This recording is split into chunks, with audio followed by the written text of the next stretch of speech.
All right, in this part of the experiment, we're going to start using the separatory funnel. And instead of trying to extract a mixture and separate two different products, what we're going to do is we're just going to use one material. We're going to use a dye, 2,6-dichloroindophenol. And we're going to use this because we're going to be able to track what happens with the dye because it's colored. And we can see which layer it ends up in. And we're going to see if we can manipulate that solubility and maybe move our solute, our dye molecule, from one layer to the other. So we're going to start with 30 milliliters of the dye. All right, so because this experiment is very approximate in volumes, we can just go ahead and measure with our beaker here. Okay, so I get 30 milliliters of my dye. Now I need to pour it in here, and there's two problems. One is obvious. There's a stopper on top. But the other is to make sure that you have the valve closed. It's very easy to forget that. So we need to close that. Then we're going to open the valve, pour in our dye. All right. Ooh, pretty dye. Nice bright blue color there. Okay. So that is an aqueous solution of our dye. So we dissolved it in water. Now we're going to do our extraction with the dichloromethane, which is an organic solvent. All right, DCM, dichloromethane, or methylene chloride. We're going to measure out 10 milliliters of this. Okay. And I'm going to go ahead and add it to my funnel. Now, if you remember from earlier, dichloromethane has a very high density, so we would expect it to be in the bottom. And what we see is we've got an organic layer, mostly cleared, a little bit of color because there's a little bit of trapped water in there. It didn't mix completely, that's why that little blue is at the bottom, but essentially our dye molecule seems to be staying in the organic layer. But we want to check that. We need to do the extraction where you actually mix them together so the molecules have a chance to move, otherwise they really can only be at the interface here. And so we're going to go ahead and do the mixing. Now when we mix it, you need to make sure you hold onto the glass stopper. You can use a single finger on top of it. However, there is a tendency to push too hard. And if you do that, you can actually fuse the stopper onto there. So I like to just hold it with two fingers, so between the two fingers, and then I'm going to mix. I shake back and forth a few times. Now we have an organic solvent which is volatile, so it's producing a vapor. So we need to vent it. Make sure it is pointed away from you at the back of the hood, and then you just turn the valve. You heard the gas escape there. Sometimes a little bit of liquid comes out too. Some funnels do that, some don't. But so I'm going to mix again, vent. You probably want to do it at least 3 times. Don't mix too vigorously or it takes forever for the layers to reseparate. Well, we have that. Okay. So when we look at this, we can see, all right, let me get this a little better. There we go. All right. So we see that we still have our 2 layers.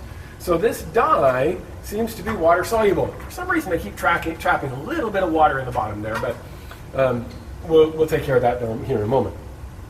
All right, so what I want to do is I want to say, can I move this dye from the aqueous layer to the organic layer? So what I'm going to do is I'm going to add some sulfuric acid to this. Okay? So I have 1 molar sulfuric acid. We've got, make sure you have the right beaker. All right, we're going to just do 10 milliliters here. Again, approximate volumes today. Now when you go to put this in here, you want to make sure you don't take this stopper off and just put it down on the bench top, because whatever is in there is now all over that stopper as well. So I just use the back of my hand, pick it up between 2 fingers, and then I've got it, and I can do whatever else I need to. All right, so let's add our acid to this. Whoa! It changed color because our dye is an indicator, and so it does change with pH. All right, now so far, if you'll notice, it's still just up in the aqueous layer. So what we're going to do is we're going to do our mixing again. Now, please make sure that you're taking your observations down because you're going to need those here in a moment. So we're going to take this, we're going to mix it again. Okay, so 1, 2, a few shakes, vent. All right, a few more shakes, vent. A few more shakes. All right. Okay, now let's see what we got here. A little bit of drip right before. Okay, so we still have a good amount of the dye up in the aqueous layer. However, we can see that a lot of it has moved down into our organic layer. So what we're going to do is, because we're trying to extract into the organic layers, I'm going to collect this, and then I'm going to use a few more aliquot of the dye of the organic layer. Turn it so you can see me do this. You want to make sure, oh, not going to work there, got to take that off. Otherwise you create a vacuum. You don't want to go too fast, be patient. Otherwise you spill all over the place. The other thing is, we want to make sure, whoop, a little bit escaped there. We want to make sure that we don't take over any of the organic layer with us. So you can't go too fast. I'm sorry, any of the aqueous layer. Wow, get it correct, Professor. Okay, almost there. All right, so it got a lighter pink. We got a good amount of it here, but we don't have all of it. And in the post lab, we'll talk about why you definitely want to do multiple extractions instead of just a single large extraction. But I'm going to add in some more of my methylene chloride. All right, so let's get another 10 mils, and we'll do this 3 times. Okay, a little bit drippy. Put this in here. Okay. And once again, I'm going to put my lid on. I want to do my extraction. Shake, shake, shake. Vent. Shake, shake, shake. Vent. Shake, shake, shake. Vent. You want to vent one last time before you turn it over. If you build up too much pressure, well, too much, you could break the thing. But you also could launch the cork off when you get your fingers off of it. All right, now make sure you're taking observations, looking at, we have our aqueous layer and our organic layer again, so we can see some changes that are occurring. Let's go ahead and pull off that organic layer once more, collect it.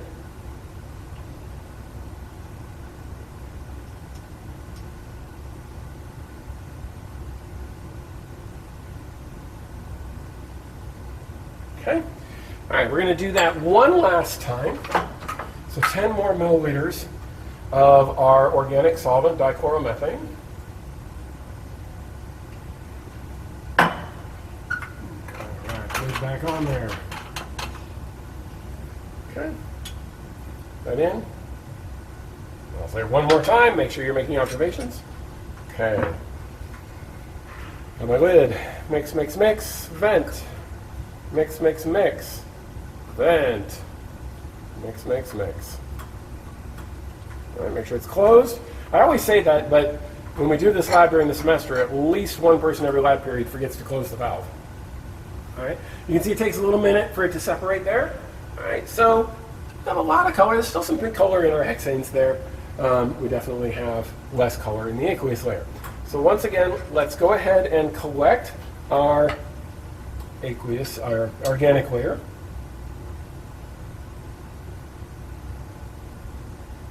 Well, that one, I need a larger container to collect it. There we go.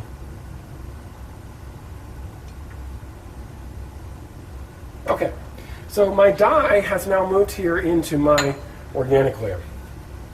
And so what we're going to do is I don't need this aqueous layer anymore. So I'm going to put it into my waste beaker here. And drain that out.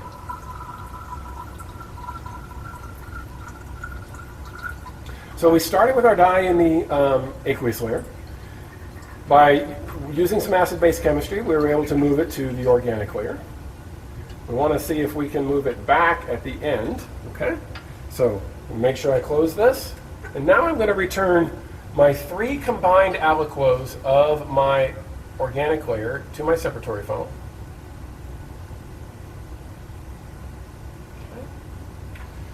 Okay. And this time, we're going to add NaOH to it. All right, so I have my 5% NaOH. Okay. And here's my NaOH bottle. And let's see what happens when we add this. And we're going to put in 10 milliliters of this. Okay. Actually about 13 milliliters, but put that in here. Okay, all right. Record your observations. Okay. So, well, we haven't mixed it yet, so we can't really see what's happened yet. So let's go ahead and put the stopper back on. And let's shake, shake, shake. Oh, acid-base indicator. We went basic again. And so we've got that. Oh, I forgot to vent. There we go. Okay. Let that sit. Look at that. Dichloromethane on the bottom, more dense. We've got our aqueous layer on top, and we've been able to return it to it. So in an actual experiment, this would be very useful for separating a multi-component mixture, because we can manipulate for mini molecules which layer they're soluble in by using acid-base chemistry. And using a difference in pKa's, we can actually separate different molecules if we're a little more careful about the pH. Here we just kind of blasted from neutral to acidic to basic, but that works there.